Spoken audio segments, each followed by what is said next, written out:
मैंने कहा ये पहले कॉलेज आता था, सीधा लड़का था, पिताजी कमठे का काम करते हैं, अब एनडीपीएस में वो कब छूटेगा। सिर्फ सामान्य लालच होते हैं 200-500 रुपए के, क्यों ये पुड़िया बेचते हो, काम धंधा करो, इससे कमठे पे जाओ। इससे अच्छा तो ये मंडी में जाके गाड़ी भर दो, एक बोरी 300 रुपए दे, इससे अच्छा तो ये कम से कम मेहनत करके जो पैसा कमाया जाता है ना, उस व्यक्ति के स्वाभिमान जिंदा होते हैं अंदर से। जरूरत सीमित रखो ना, क्यों बढ़िया बाइक रखने की जरूरत कहाँ है। मैं इतने साल से नौकरी कर रहा हूँ, मेरे पास कोई गाड़ी नहीं। अब ये गाड़ी भी यूं तो कहने को मेरे पास 10 गाड़ियां पड़ी कोचिंग में, मेरे खुद के नाम की कोई गाड़ी नहीं है, एक भी गाड़ी नहीं है, काम चल रहा है बढ़िया तरीके से। चाहूं तो मैं भी ऐसे कर सकता हूँ, लेकिन अपने को अपनी सीमाएं समझनी चाहिए। तो बच्चों को क्या ऐसे शौक चढ़ गए, तो उस चक्कर में ये सारी चीजें हो रही है। तो ये समाज की असफलता है, बच्चे की असफलता नहीं मानता हूं मैं। अगर आप हम सब मिलके अगर ये काम करें ना प्रयास, तो कोई बच्चा इस गेमिंग में नहीं जाएगा। और स्पेशली ये जिम्मेदारी टीचर्स पे है। अच्छा, ये जिम्मेदारी शिक्षकों पे है, क्योंकि बिजनेसमैन तो अपना बिजनेस करता है, उसको नहीं पता बच्चे की नब्ज कहाँ है। हमें पता है कि बच्चा कहाँ गलती करता है।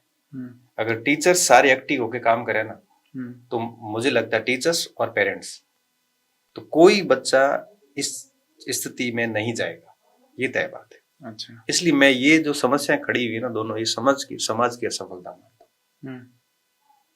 तो इन पे काम, समाज को क्या करना चाहिए इस पे समाधान के लिए? यही कह रहा हूँ, पेरेंट्स को ध्यान रखना चाहिए बच्चों पे।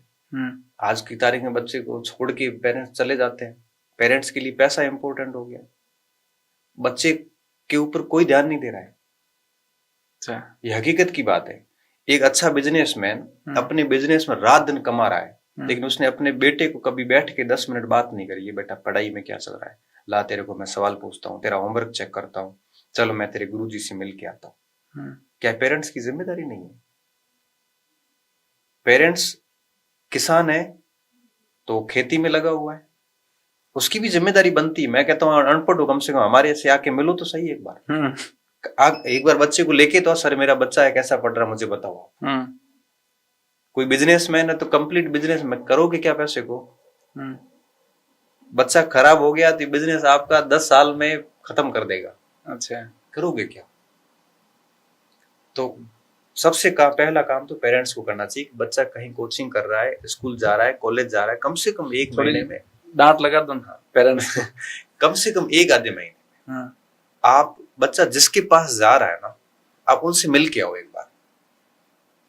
इससे क्या होगा कि बच्चे को डर रहेगा कि कभी भी घर से कोई भी आ सकता है। और आप औचक निरीक्षण कीजिए, अचानक जाइए, सरप्राइज विजिट, बच्चे को हाथ पकड़ के चल बेटा तेरे गुरुजी से मिल के आते हैं, आज मेरे से बात करके चले जाओ ना, मैं उसके टेस्ट के नंबर वगैरह सारी बता दूंगा। उसका फोन चेक करिए आप कभी बैठ के, बेटा क्या देखता हो तेरे फोन में, कौन कौन से मोबाइल से एप्लीकेशन से। पेरेंट्स को ये करना चाहिए, क्योंकि 6 घंटे बच्चा हमारे पास रहता है, 18 घंटे उनके पास रहता है। उनको ऐसे छोड़ रखा है, कंप्लीटली छोड़ रखा है। तो ये तो मस्तिष्क ऐसा है, ब्रेन स्टॉर्मिंग, ये जो एज है ना ऐसी है बच्चों की। ध्यान नहीं रखोगे तो डेफिनेटली गलत रास्ते जाएंगे। अच्छा, और दूसरा काम शिक्षकों का, शिक्षक लोग जो है वो केवल कह ही सकते हैं, समझा सकते हैं, बाकी तो थप्पड़ भी नहीं मार सकते हम तो आजकल। क्योंकि उसमें भी वो अपराध है, क्रिमिनल चार्ज लगता है। कभी किसी को पीटा आपने चले को? मेरे को जरूरत पड़ती नहीं पड़ी, मेरे से बच्चे इतना रिस्पेक्ट करते हैं। एक बार मैं प्रेम से भी बोल दूं ना, तभी बच्चा वापस वो गलती नहीं करेगा। अच्छा, कभी जरूरत नहीं पड़ी।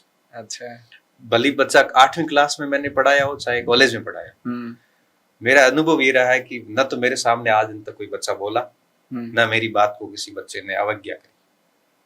क्योंकि बच्चा 2 चीजों से डरता है, या तो डंडे से डरा होगा उसको, या ज्ञान से डरा होगा। अगर आप अच्छा पढ़ा रहे हैं तो बच्चा, आप मान के चलिए कि वो आपकी हर बात को स्वीकार करेगा, जिंदगी पर रिस्पेक्ट करेगा। और रिस्पेक्ट वाला जो भय होता है ना, वो स्थायी भय होता है। डंडे से तो बच्चा आजकल सामने घूम जाता है, क्योंकि 8वीं तक उसको पीट नहीं सकते। हमें तो खूब कूटा गया था। पिटाई हुई आपकी खूब? किसने पीटा सबसे ज्यादा? कौन से गुरु थे? हमारे गुरुजी ने, जैसे लक्ष्य सिंह जी थे, संस्कृति विभक्तियां पूछते थे, आती नहीं थी और बुरी तरह से मारते थे। बुरी तरह से, कोई जानवर को मार रहे वैसे। अच्छा, प्रहलाद सिंह जी मारते थे, इंग्लिश नहीं आती थी। एक रामदयाल जी पीटीआई साहब थे, वो तो बहुत बुरी तरह से मारते थे। हमने मार इतनी खाई थी कि हमारा स्वाभिमान पहले ही मर गया था। बाद में कोई मारता था तो लगता था ये प्रोसेस का हिस्सा है। आजकल के स्कूल में बच्चे मार नहीं खाते, यहाँ आने के बाद अगर उसके कुछ भी मार पड़ी ना तो वो उसको ईगो पे लेगा, उसको लगेगा कि मेरे को कैसे मार,